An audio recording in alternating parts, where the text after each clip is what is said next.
Aziz dostlar, bugün maya'nın 28'i hamının bayramını təbrik edir dostlar. Sizlere bir de əla ağaç göstərir dostlar. Qiymətləri də əladır həqiqətən. Dostlar, ağacımız mandarin ağacıdır. Bax, həm dekorativdir. Qışı qalır yaşıl. Həm də dostlar bol meyvə verir. Bax, bir cəxal ol, yaxından çək meyvələrin var dostlar. Hər bir ağacda üzərləri meyvəyə düşüb. Bax, buna bax. Dostlar, hər bir ağacın üzəri meyvəyə düşüb. Yəni, fürsətdir bu dəqiqə.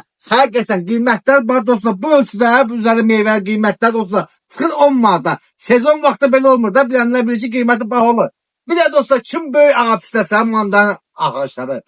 Yaşı 10 və ondan yuxarı istəyənlər onlardan da var. Arxanda deyək hala olur. Bax deməli, tamam, bunların köklərini bilən çay zəhmət olmasa, bax. Buna bax.